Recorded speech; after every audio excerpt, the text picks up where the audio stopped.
What's up? It's Vanessa from Double XL. Rahman is here. Shaheem is here. We might have a special guest coming, but you know, traffic's traffic and things run late, so we'll see. Moments of clarity. What is going on this week? Okay, first, do we want to start off with power or news? I'm all with power. You're with power. You're the TV guy. We know I'm this. all with power. All right, who killed Ghost this week? Who we at? It was Tasha. not Tommy that killed him. It was not Tommy Tommy. didn't kill him. It No, was not Tommy Tommy. held him while he died, right? I thought it was Tariq, but I don't think it's Tariq anymore. I think it's Tasha. I've got no skin in this game. I don't even think it's Tasha, which is crazy. Like, But Tommy's face looking up at the balcony, didn't that make you feel like it was it's somebody he definitely was betrayed by? Right. It's Yeah, definitely somebody close to him. I always thought it was Tariq. I'm on record on this very show saying I think it was Tariq, but now I think it's Tasha because I do too. the way he said you, like he looked at it like dang, And I he could have just left killed her. you. Yeah. Yeah, I think it was. And she I think seemed that- unfazed by killing. What was it, Lakeisha? Lakeisha, yeah. Yeah, she's like, I'm a killer now. It's all good. But Like, wait, whatever. wait, Unfazed. Since when she become a killer like this? I She don't might have know. some bodies on her gun from Queens way back when. So for the people who haven't seen the episode centered around Or the Tommy. show. This Yeah, it's a this Tommy past focused week, episode. which I thought was great. I think It should have Joseph been, Sikora. that episode should have been this week though. I think it's Tommy's episode Should have been the second to last, Right, not the right, third right. to last. It I should've thought it been was going to be a Tommy and Tate Tasha, episode, right. right? Because Tate hates him, so it's going to be what the next episode's Tate related. I think Tommy's gonna kill Tate. I think they came with Tommy episode because I don't think people they were did not in love with the Paz episode because she's not a character that everybody. That was like a filler episode. Yeah. I don't know. They wanted to do five. I don't really know what that. So they had to come with Tommy.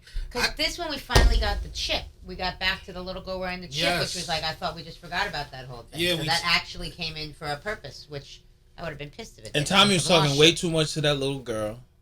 He's Oh, telling- way he- too much. He's telling her way too much shit. I'm Yeah. like, Tariq why you? spot up. Yeah, I'm like, why are you? She's like, you know Tariq? Tariq, who do you think got me to you? Some shit. Little spot up, crazy, loose lips. But I think Joseph Sikora is doing some of his best acting for the whole series. Like Tommy, I always said this. When you look at Tommy and Ghost, they both go through a lot of the same things because they're both in the same peril because of each other. Ghost, after like the third or fourth episode of this first season, it never looks like he's enjoying himself. Like he's always miserable. Of course, he gets to make love to Angela when she was alive, so that probably was fun for Ghost. But Tommy, even in the craziest of situations, he always looks like he's just having a good time. He's living wild. Like I remember the episode where he had to run over the guy. He hit him, and he's laughing. But and I would think Tommy's mentally unstable. Like, if this was the real life He's a and product everything, of that his was a mom. product of some mental instability. No. yeah, he's a There's some product of issues his going mom. on there. His mom doesn't want him to go back to California because then she won't have a connect for her drugs.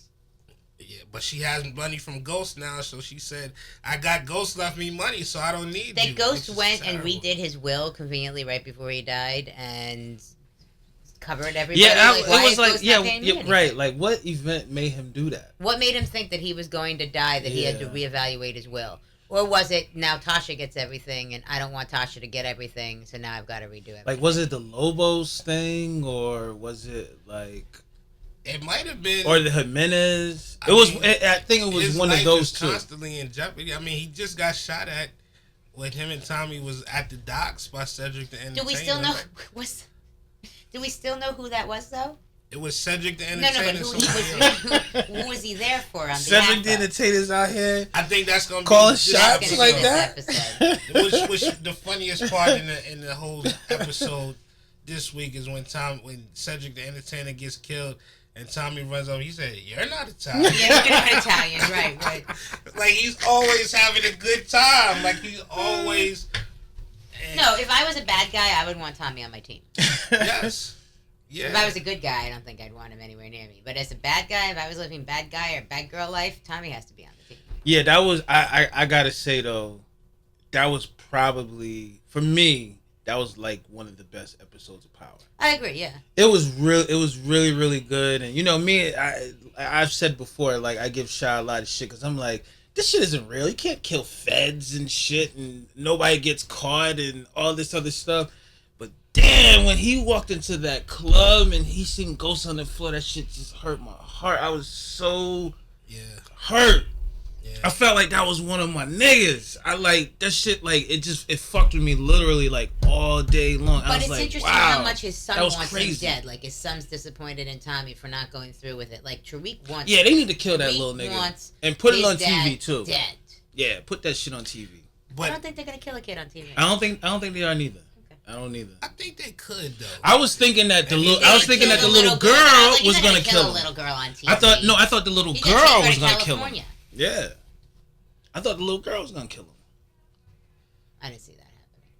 Turn her into a killer. Anything's possible. I don't even know. But you guys caught the scene where Tommy is going head to head with the Italians, where they had him ambushed while he's, and that actually unrealistic again. But it's cool. It's fine. It's fine. That actually, in a roundabout way, that helped get Ghost shot and killed because if he didn't have to do that, he would have got there in time. He would have got there in time. And the guy said, "Who do you think told us where to find you?" When he basically told him that Tariq set him up again. Tariq set everybody up. He gotta go. Tariq's a bad kid. He has to go. He became a bad kid. You out here killing kids, Shy? He's not a kid. He's in college.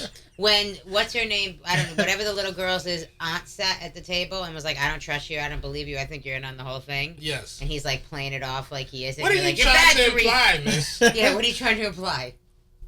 Nah. So Shad spoke to Tasha early this week. I had to stay away from him because I'm just so offended by Ghost not being here, and the reality has settled in, so I couldn't even be near her. So I've been waiting for him to get killed since the second episode. I couldn't hear what was going on, but you spoke to her. Yeah, I talked to Notori Noy, and we went to a Martin Luther King Now. It's an annual event that they have at the Riverside Church with which Martin Luther King did attend while he was alive. He actually preached there while he was alive. It's a tremendous church, and every year Ryan Coogler, and he has so many people come in from J. Cole. This year he had J. Cole and Marshawn Lynch. They did a sit down together, which was really dope. And J. Cole dropped some good jewels on just business and navigating through the music industry and community. So many people came through. Yahya Mateen, who plays Dr. Manhattan in the Watchmen, and he plays the bad guy in the Aquaman movie. Did she tell you that she's the murderer? I asked her. I said, "Who killed Ghost?" And she just kind of laughed it off.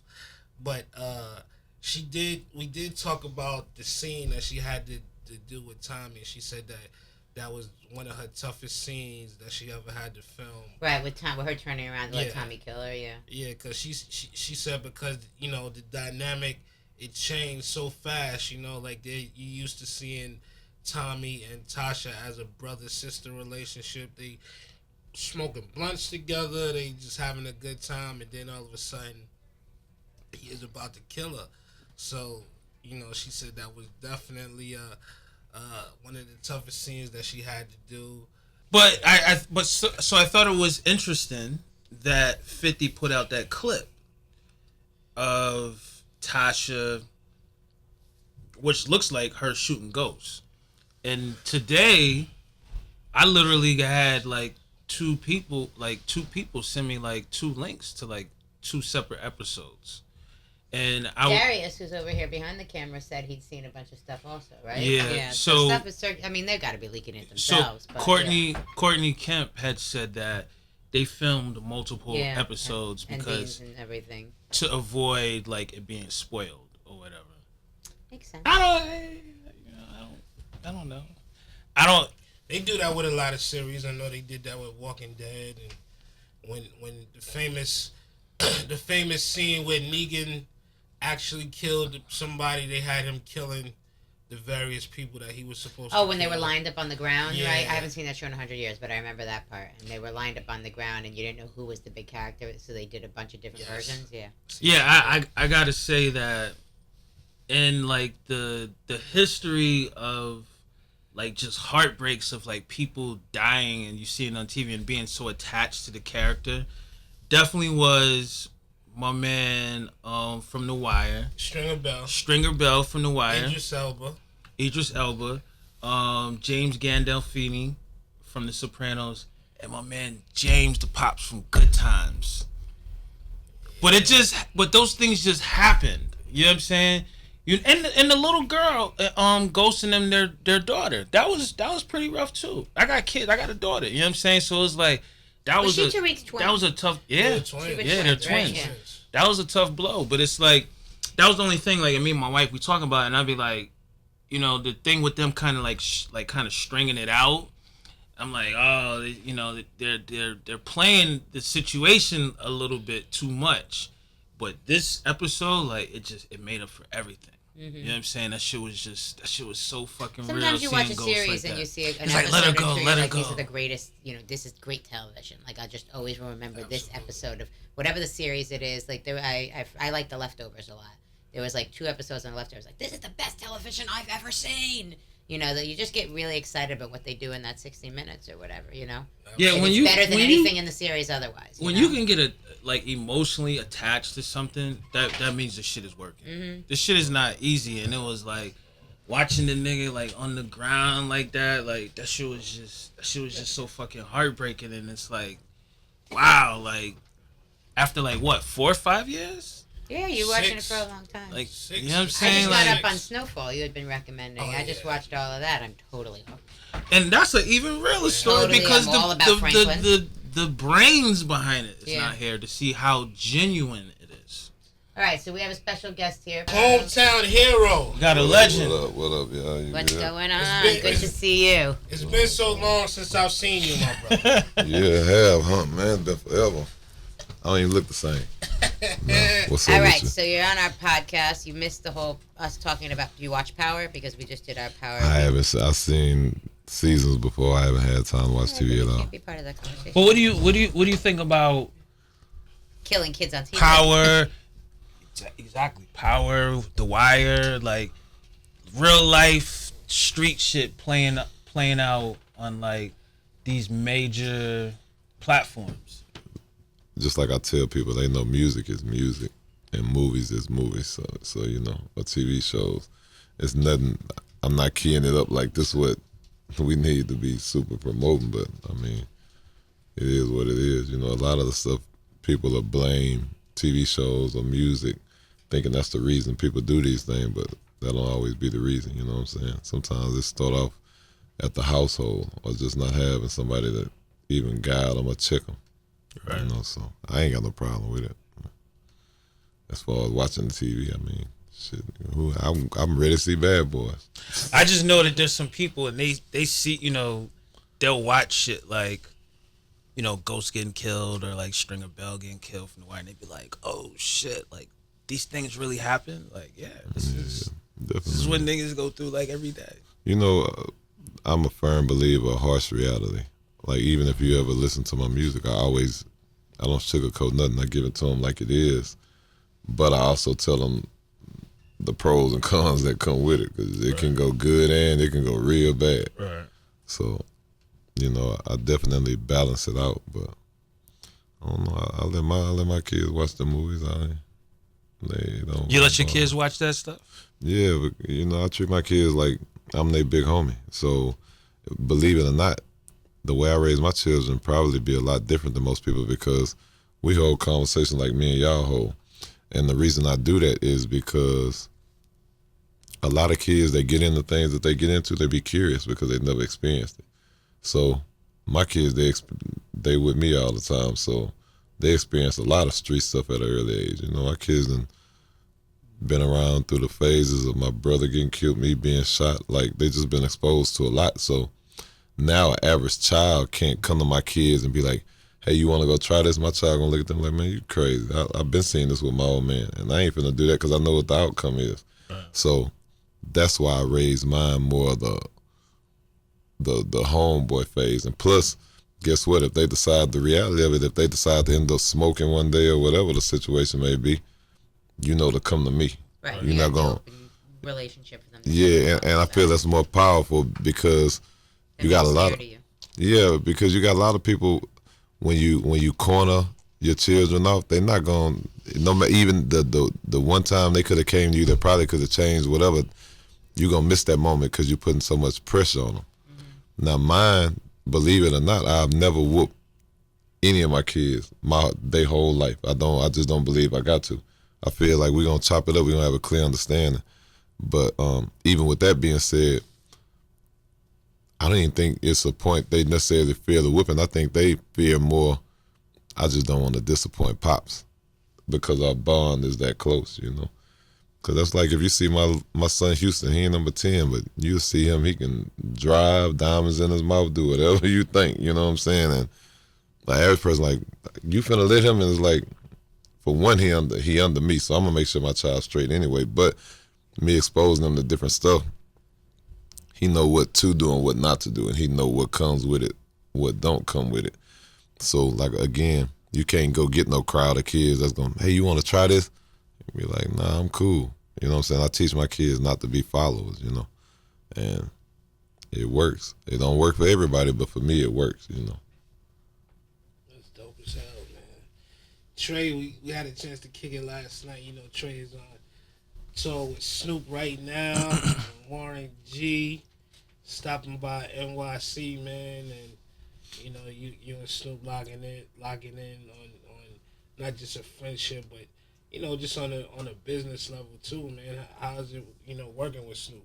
Oh, it's always dope. You know, Snoop definitely give you the good vibes, the good energy. Just it take your mind off a lot of the everyday stresses we would have. You know, like he just gets you in a good vibe, and it's crazy the way it came about. Me and Snoop, we was in Houston, and we was just chopping it up, and I was talking to him like, bro. He like, so what you got going on? I'm like, man, nothing really. And I say, man, you know, it's crazy. I was just sitting here thinking, I've never really been on my own official with my name as far as really on the bill tour my whole career. You know what I'm saying? I would go out with me and Tip, that's my brother, you know, and then I would go pop up here and there with different homies. But as far as my real official, never. He like, man, I'm gonna get back at you on that, but I think if that's the case, I want to make sure I'm one of the first ones to do it. And later, probably like a month or so came by, and then he was like, man, I created my own management team, and you know, I'm about to get ready to get on the road.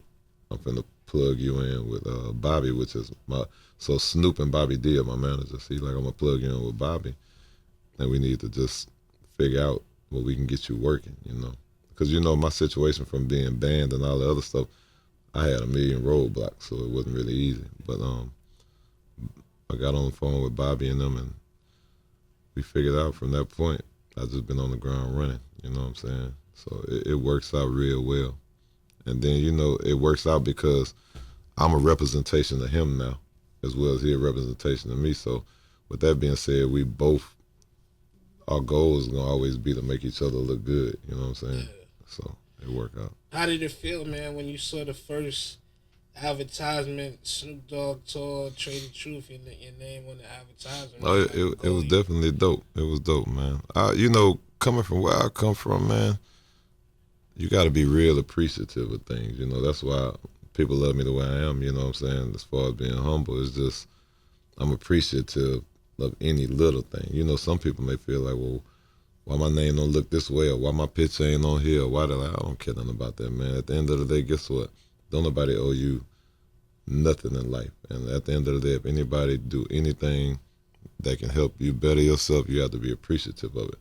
And what happens is you catch a lot of artists that don't be appreciative of shit, which I don't know if I'm supposed to be cussing or not. Could. I'm on your show, so I know you're going to, yeah. So they don't be appreciative of shit, and that's how they end up crashing themselves, man. That's why it's no longevity with a lot of artists, because they burn so many bridges on the way up. Coming back down, it's a pure, clean, smooth free fall. They don't even have nothing to grab onto because they fucked up so much shit, you know what I'm saying? And I always tell people, man, you gotta be careful. Some of them relationships can end up building you right back up, you know? Right about that. Yeah. I'm going to bring it over to the news. Yeah. All right. So Moment of Clarity, we go over what the news was for the week also. Okay. Biggest news of the week is Eminem dropping an album. The response to it, the statement he put up today. I guess let's start talking a little bit about the project and the response, and then I can get to the statement. But what do you guys think of a Secret Eminem album? What do you think of the response to it?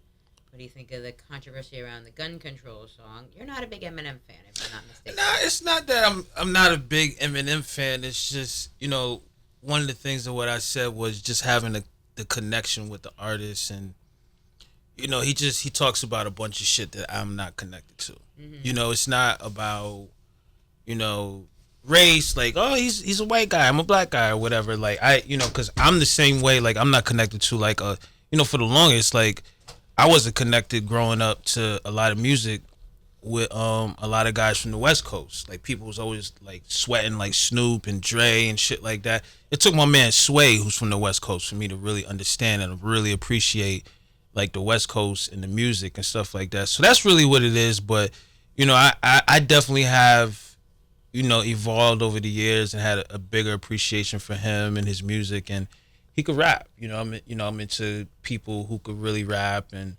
I definitely listened to the album. Me and Shy was just talking about, we was listening to it on the way here too, more so. And I like the fact that, when you have guys who's like legendary guys, who's still like pushing the culture forward and really pushing forward like the elements like lyrics and, you know what I'm saying, like shit like that, which he does, like, you gotta appreciate it. So I ain't got no beef with it. I thought it was dope.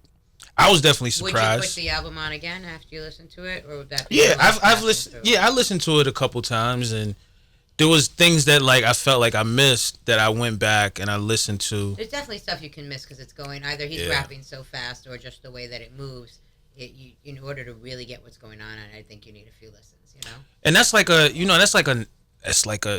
a Nas element to me. Like, I've listened to, Nas is like one of my top artists, and I'll listen to an album and I'll listen to it so much, and then I'll see something or hear something and I'll go back and I'll be like, oh, I missed that. Right, yeah. And that's kind of like what you get a little bit like from him, and definitely like from this project. So I think it's dope that he's still in there, he's still competing. Like, niggas definitely can't fuck with him.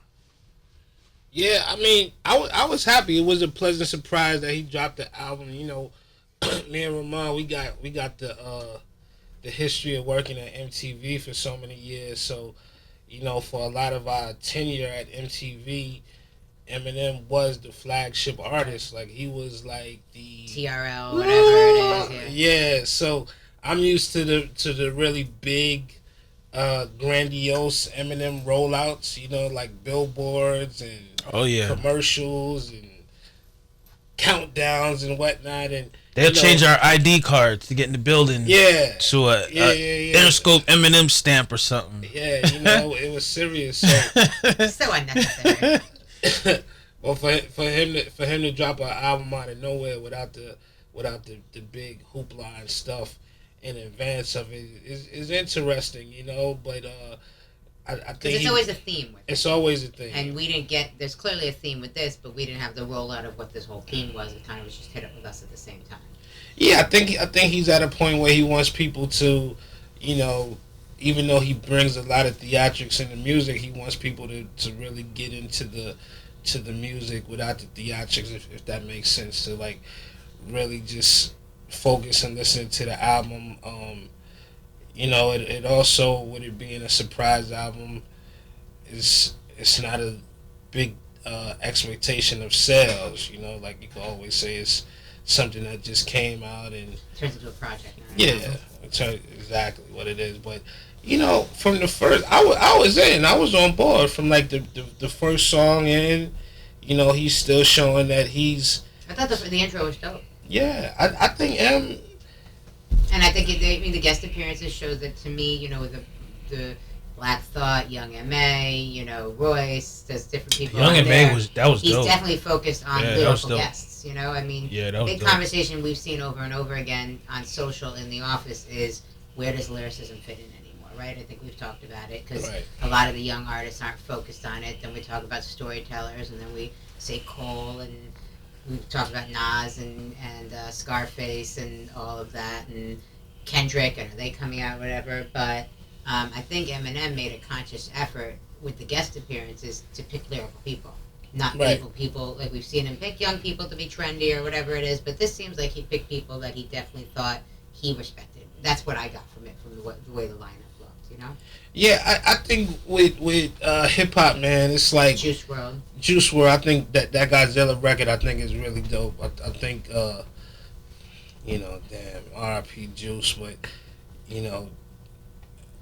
imagine how great that song would have been with Juice still here, with them able to, Juice WRLD is doing Rolling Loud and say, hey, I bring out Eminem as a surprise Oh my guest. God, Like, are you kidding me? how crazy that would have been. And I think Eminem's still gonna rep for Juice when he performs the record. But I think that so many times with hip hop, you get fans that are so fickle. Like you say, okay, we want an artist to grow, or we want an artist to not do the same thing. And I think with Eminem, he's given us what we love from him. I think he tried different things before, and people didn't gravitate to it unanimously like how they did, and he's given us the old Slim Shady, and I love it. You know what I'm saying? I like people that's giving me what I bought in for as a fan. Like, of course, you have some artists that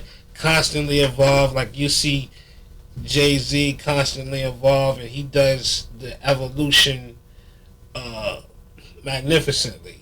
But for Eminem, I want the crazy, I want the zany stuff. I want records that I'm gonna have to go back and listen to. Like, he has a song on there called Stepdad, which he talks about being abused by his stepfather, and he turns it into like whimsical at times, and it just reminds me of the old Slim Shady. It reminds me of what he's doing, and I think Eminem is definitely, he solidified himself in the top 10 greatest to me. Yeah, Was that project or before that project? I think it was before the project, but it's good to see that he still has it and he's still going on. Like, he doesn't He have. still wants it. Yeah, he still wants it, and to me that's important. It's a lot of, I talk to my guys, Fat Joe and Game, and even Nas. I'm like, yo, I need y'all to put out albums for me. You know what I'm saying? Like, I need people, and it's not that. As AKA the fan. Yeah. But I'm talking about people like also from like their time period that we kind of came up with. Like, we grew up in the game with a Trae Tha Truth, and Bun got some years on us, but we was able to grow with Bun, and Fabulous. I remember when he first came out. Like, I need people from my era to put out music for me constantly. Right. Like, I don't want to just rely on the young guys. Like, it's definitely a lot of the young guys and women that I like. Meg Thee Stallion is dope as hell, but I'm looking for people from that era to keep it going. And just because you 40, 42, 43, 44 don't mean you gotta stop. Like, if you could still do it at a high level, and I think M on this album, he's still rapping at a high level. My only grievance with this project is I think 20 songs is a little too long, especially for somebody with Eminem who just gives you a lot to take in. I think he could have came with like a good 14 or 15, and it would have been great, because he gives you a lot to digest, and he's an artist that you can't just listen to the song one time and that's it. You got to go back and listen to it. No, it's exhausting by the end of the album. You're like physically tired from all the attention you had to pay to such a long album. Yeah. 20 years too long. And Trey, what do you think? I haven't heard the album yet, so and then I'm one of the people I ain't too opinionated when it comes to artists, because you never really know mentally what they vision was. Me on the outside looking in, when you say reason of doing a pop-up album, I think it's more just adapting to the environment, because I think, let's say if you take out the legends or some of the biggest artists in the game, and then you go to the ones who some of the biggest artists in the game at the present time, They always do it on a Monday, man. You know what? I think I Right, want to yeah. drop Friday. And I think we in the era now where a lot of stuff we do it just because we content and comfortable doing it. When we go doing a big rollout, it's still going to be the same amount of people that's going to get that help if they were going to get it regardless, you know. And I think and I can say that because I've been with the older era and the younger era. Right. So I think a lot of times, in my mind, and I argue with my people all the time, it's like, man, if I'm putting the album out, I want to make sure I'm promoting it for 2-3 months, and the attention span ain't there. I think with I would guess is that's something he just hadn't done yet, right? And sometimes with a project, you just need to have a spin that hasn't happened yet, or the rollout. There's always been such a rollout, the promo, the planning with it. The just dropping thing is just makes it a little bit more interesting because it hasn't happened for him yet. So that's the secret album. Now he's got that kind of out of the way, you know. But then the crazy thing is, if it end up doing exactly what the other ones would do, it works. Yeah, That's what I was gonna ask you. Do you think that this surprise album shit works? I mean, it's have it work for artists. Yeah, it definitely works. You go just like with the Kanye shit when he may be like, oh, I'm dropping the album this week. Them people, they're gonna go searching for it. Well, Beyonce started it. Yeah, and You know, easily, and it's gonna get the and then a result. lot of But everybody's like not. a week, Everybody's not Beyonce. Everybody's not Beyonce. Right. The closest thing and would be up there with the Beyonce. Right. competition. He's up there. Well, he's Right. gotten a little negative feedback on some of the stuff, which M normally does, I guess, particularly the song, the song about gun violence and the Las Vegas shooting, and then the stuff with mentioning the bombing with Ariana Grande's concert in Manchester and all. Got a little bit of feedback, and then put out a statement today. It says, in today's wonderful world, murder has become a commonplace that we are a society obsessed and fascinated by it. I thought, why not make a sport of it and murder over beats? So before you jump the gun, please allow me to explain. This album was not made for the squeamish. If you are easily offended or unnerved at the screams of bloody murder, this may not be the collection for you. Certain selections have been designed to shock the conscious, which may cause positive action. Unfortunately, darkness has truly fallen upon us. So you see, murder is the instance that isn't always literal nor pleasant. These bars are only meant for the sharpest knives in the drawer. For the victims of this album, may you rest peacefully. For the rest of you, please listen more closely next time. Good night, with deepest sympathy, Eminem, Shady. So to me, that's interesting. It's the first time we got an Eminem album where he or whoever felt he had to put a statement out to get people to understand the album or to respond a certain way, which is kind of interesting. Like, we've seen Eminem's shocking moments, crazy stuff that he's done, crazy lyrics, bombing, referencing murder, with all the stuff that he's done before. It's interesting that we come to this project and now they need a statement to go along to kind of clarify what he meant by it. I don't know. I don't even think it's just him. I think we just in that era right now. Anything you say, they Can't want be used you against you. in every single way. Right. I can say that shirt with flowers make you look like a girl. I could just be playing around, whatever situation may be. You're gonna have something that's gonna be like what he You don't said know wasn't a how people are big gonna take deal. things, right? And you're gonna have some people that's ready to jump off a building like, I can't believe he said that. Right. But I feel like a lot of it, especially in today's society, is selective, right? Like, Kevin Hart, he got hit in his situation because of old tweets that he put out. That nobody deleted. Yeah, and that's just He people got it. trying to fuck with him and look But for a it's reason. like when you Right. You just got some people that wake up to complain. That's Right, just what they yeah. do. Right. It doesn't matter what you say. Where's the outrage where I'm still seeing these unarmed kids getting shot by police? Right. Where's that People outrage? pick and choose what Yeah. they. Where is Or the fucking president. You I wake mean, up when every you day look and up- talking shit. Right, but if you Like, look he's- at Obama like, and hanging reckless. these things, the things that people hung dolls of Obama in their front yard, did all these Right. crazy things when he was in office. That was totally it blows my mind when you Google image search what people were doing to Obama representations or whatever when he was in office, and now people get offended by the littlest thing having to do with Trump, and you're like, yeah, but you were literally setting Obama mannequins on fire in your front yard. Like, it's wild kind of shit that there's a double standard to all of it. It is. It's That's very much. who gets pissed off. Because let me tell you something, man. If two things I lately, if you would have had Obama in office and he was making a speech and went to cussing, these people would have lost their motherfucking Lost their mind. mind. And if you had Obama in office, and Obama had 100 of us marching down the street with guns and just in the open, like, Tiki torches, yeah. They'd have had a fit about that too. You see what I'm saying? So it's everybody pick and choose certain shit, as much as this guy does. You know, like For all real. of it. There is a double standard with it, and I mean, selective outrage is what I call it. Yeah. The thing that Which I do M probably gets, you know. I do appreciate the fact that, you know, and this is why I've kind of gravitated more towards M, is because, you know, for the longest I really felt like, you know, and there was no disrespect to him, it probably wasn't the machine, but I felt like he was taken away from the culture. You know what I'm saying? Like taken away from the attention of other like really like dope MCs and shit like that. That's why I thought it was really dope that to see he was like fucking with Young M.A. and, you know, embracing like all these other new artists and Out stuff of curiosity, like that. why you think he was taken away from the culture? I'm just curious to know that. I mean, I think it was as far we come from MTV. Mm-hmm. You know what I'm saying? And there was certain things that what we went through. You know what I'm saying? As far as like being like a black man up in like a corporate entity. Mm-hmm. You know, and it made us feel like at certain times like we couldn't say nothing bad about him. You gotta understand, I brought Eminem up to MTV. Me and a talent booker for MTV.com, his name was John Bartleson, was the first two people to bring Eminem into MTV. Yeah. Period. This is before he was even on Interscope. I think he might have just got signed to Interscope. He had a sling on his arm.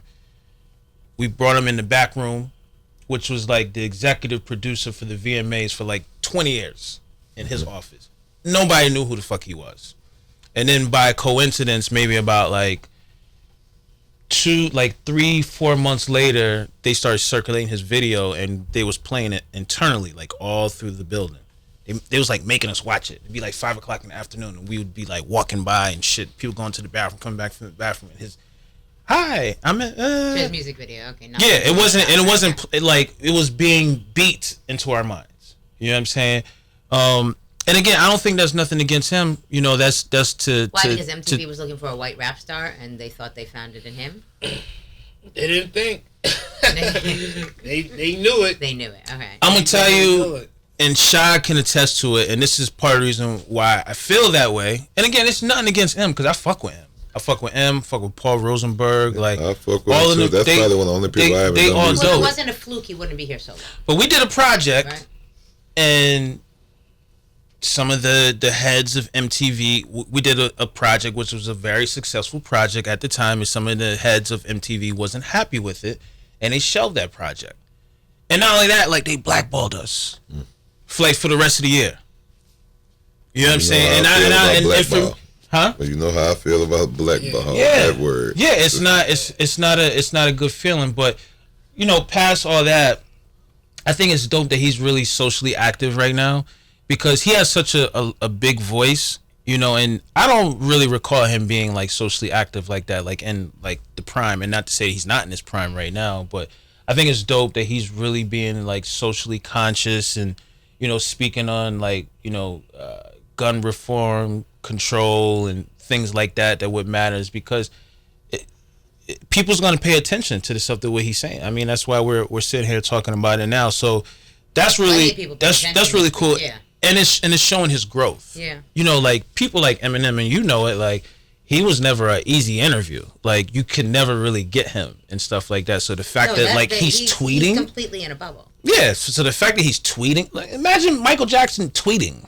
You know what I'm saying? Like, yeah, like is actually really fucking cool, and it's important. I think it's interesting that, what is he, 45 years old, around there, that he still desires, to me, he's so rapper because he still desires to put these projects out. I mean, the guy's how wealthy, he's in whatever bubble it is, he could be doing whatever he wants at any point, and he still wants to drop 2 albums a year, or 2 albums within a year, you know, or, you know, back-to-back, surprise projects, like, that's 20 tracks long. Rapping with you, he loves to rap, he loves to be a rapper, and sometimes I think you see some of the other guys, sure, they love to rap, but they start to get a little less confident with it. They start to get a little, maybe even less interested with it. You know, right? And not as good. Like, and not as good. Yeah. And he's over there being like, his shit is still I want to good. do this. I want to rap nonstop. And He still had the hunger and the passion. yeah. Based off of what? Based off it's not wealth. It's not proving yourself. You've already proved yourself as Eminem. You don't need to make any more money. Like, what? It's interesting what drives that hunger and passion, which I sometimes think we don't see with some of the other guys who've been around for a while. Yeah, and there's no judgment to it. When you're interested in what you're interested in. For some reason, he's like, I'm a rapper till the day I die, right? You know, Right. That's it. That's dope. That's all I care about. And that's dope. It's in his blood, man. Like, you know, it's funny because we was just having a conversation with Trae a little while ago before this, and you know, you guys spent like the past 48 hours together. Yes, we have, okay. we have, man, and you know, Trae, you know, he's doing so many things like phones and you know, saving people's lives and being a father, and he's like, yo, I'm doing all a lot deep of shit that. that we're just jumping right over. Yeah, but he's like, yo, I'm doing all of that, but my music, you know, don't leave the music out. Like, I take all the other accolades, but you know, it's music, and yeah, you know, he love it, man. It's certain people that is just it's in it's their the core DNA. of what they do. Yeah, One of the things I love about M and Trae is that they always give it up to the people that came before them. Like on M album, he shouting out poor righteous teachers. Yeah, like we don't really get nobody shouting out poor righteous teachers. Yeah.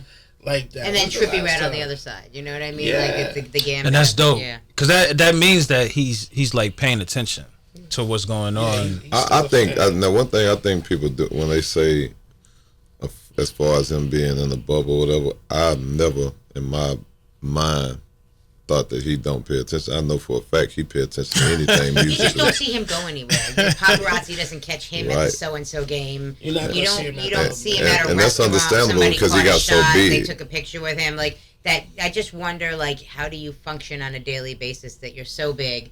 You know, some stars can walk through whatever and walk. He's not walking through a mall. There's nobody running up on Marshall at the mall and getting a quick picture. If they are, I haven't seen that. That's what I mean, kind of about Bubble. But He's probably I in touch with stuff. Yeah, I was just gonna say. I Yeah. know. I think he probably, he probably makes it his business to know who's who and what's what. Like, cause you know how you have some hip hop heads, they just real.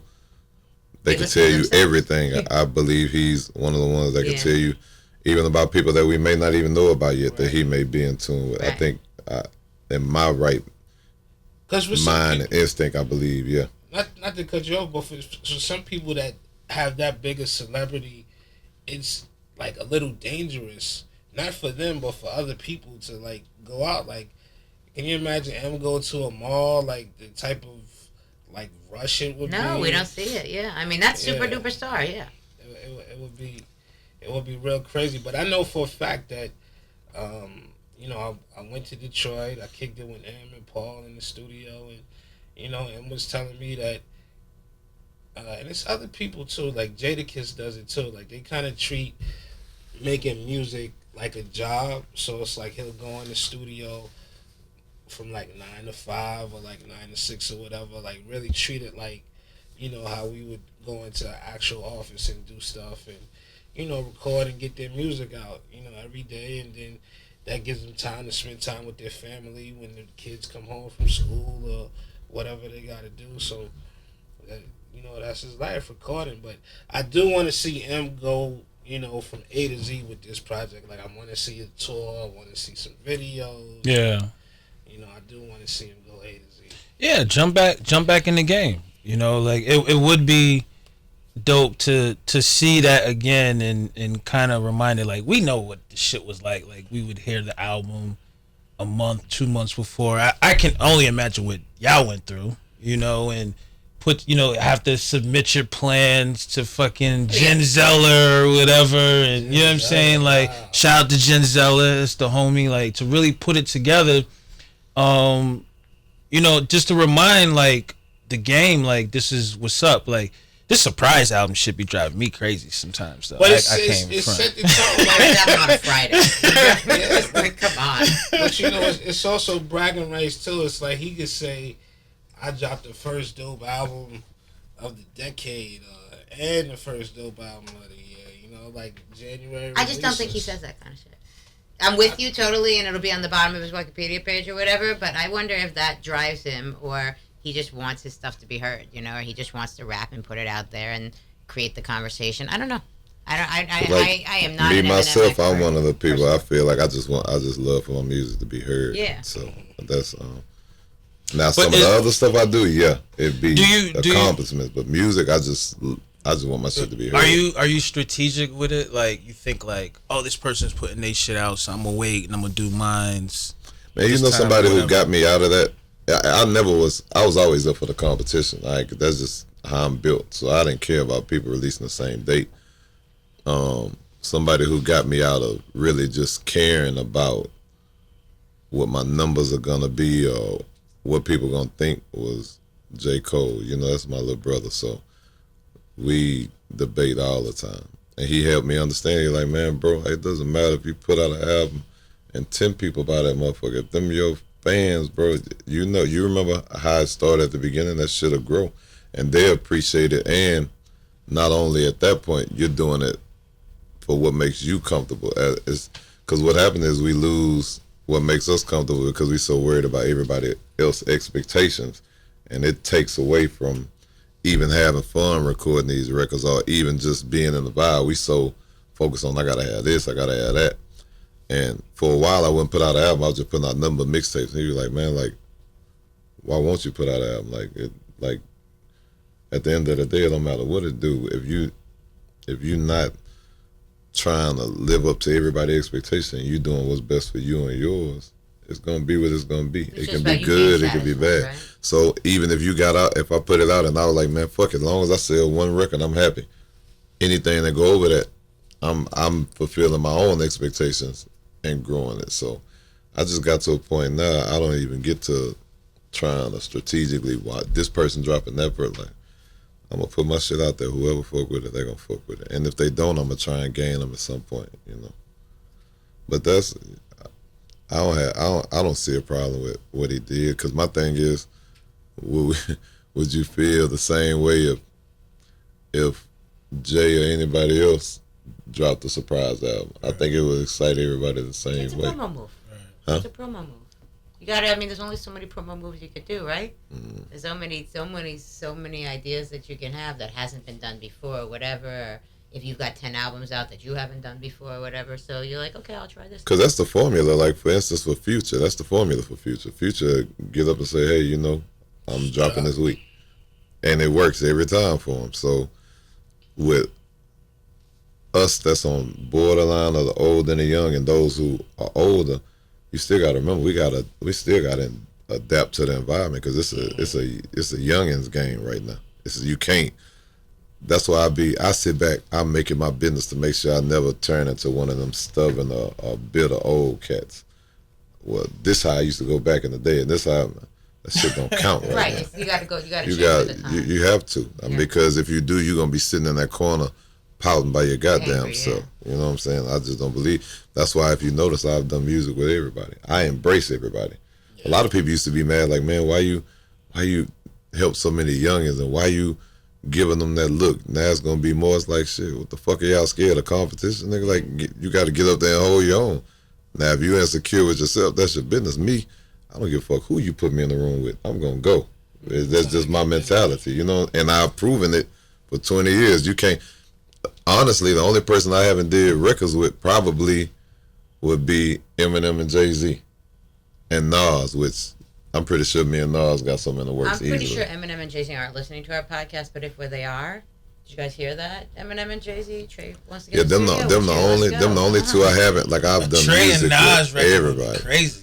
But you know, Nas is my brother. Like, see, a lot of people I have relationships with, the music is the least. That's what people don't understand. That's why my relationship's so powerful. That's like, even if you go back to me and Nipsey. I see that with you, definitely. Because even with our relationships, it's not media based. It's cool. What's up? Right. I'm not calling you like, man, I need you to do this. Like, because I feel fraud if I do that. Like, I feel like if I fuck with you for what you can do for me, then I really don't fuck with you like that. So, and people like, which is a lot of what this industry is. That's all the industry is. Mm-hmm. And that's why. You think you have a friend, and then you're like, no, I wasn't really my friend. Yeah, because, you know, and a lot of people always ask, man, I always see you like that was like me and Nipsey. Me and Nipsey was very close. We only did a few records. When we were together, we wasn't talking about music. Music was the last shit we talked about. Right. It was pure life, our kids, what the move's gonna be. The same with me and Cole. Me and Cole got music, but we don't get with each other thinking about, man, I need to make sure I have this many songs with.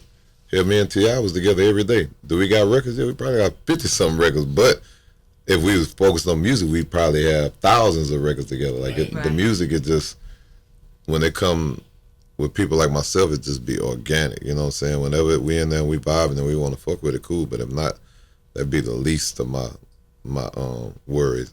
And vice versa with relationships with child. Just like, well, I don't know. I just feel like I don't like that user mentality, man, and that shit just fake to me. Because if it's gonna come, it'll come on its own. Right. Well, we're running a little bit long today, so let's wrap up by asking you what do you want everyone to know you got going on? Man, I'm just working. Of course, you know my album Exhale is out now. I'm not sure if I'm finna do another solo project or if I'm gonna. I never really did a Trae and Friends project, but I got over 2,000 records with every artist you could think of. Sounds like that's where you should go. The Trae and Friends, just to have some fun, you know what I'm saying? Because you already got the name, so. Well, yeah. And you know, like T.I., he argue with me all the time. They tell me I'm, in other words, like a hoarder, because I'll do music, and then it be music that be set to get ready to come out, but I go back in and record, and when you start recording again, this shit just get lost to the. Yeah, it gets old. But I'll be cool with that long as I can sit in my motherfucking car, or all my music is on my phones. So long as I can put my headphones on and do what I do, I'm cool. I don't care if I'm listening to it for myself, but you know, it's just what I love doing. But the music, you know, I'm one of the owners of Bump Box. I don't know if you haven't seen the radios, they everywhere. That took off. I got my headphones, Waves. I just got my own, I don't know if you know, I teamed up with Rebellion Wireless. We powered by AT&T. They gave me my own cell phone network, which is Truth Mobile. I don't even know how to respond to that. With Truth Unlimited plans. What is that? Akon's getting town. Phone companies over there. Some shit. I got that. I got a CBD company that's about to be announced. That deal's already done too. You come to Houston, you got to go to the restaurant Swamp Chicken. I got my own chicken sandwich, which is killing everything in Houston. Trae Day is always going to be that July 22nd every year. That, of course, my Relief Gang stuff with me and Mr. Rogers, always saving the city. With my foundation, Angel by Nature, I'm getting ready to open up an emergency children's shelter. I got my merch, Trae merch. Man, I got so much shit. I'm gonna get out there and be like, I forgot this. But thank you for coming up. We always appreciate having you, your fam. You know, much respect for everything you do, both on the mic and off the mic, because you're working hard on both sides, the business side, the philanthropical side, the rapper side of it. So I don't know, you have time to even hang out with those kids, except to bring them with you and everything and show them the world, right? Yeah, definitely. And my youngest son, Houston, rapping, so yeah, I'll be on the lookout. We got to be on the lookout. You got to come up and do a freshman pitch one time. You let him live. I mean, like, if he want to try it, bro, come on. I'm going to go all the way with you. I'm a firm believer. I be wanting my kids to be kids, though, because that shit, it raised them up a lot faster. Once they're not a kid anymore, there's no going back. Right. Have fun. He like to do it, so fuck it. Well, let us hear some stuff sometime. Yeah. Thank you.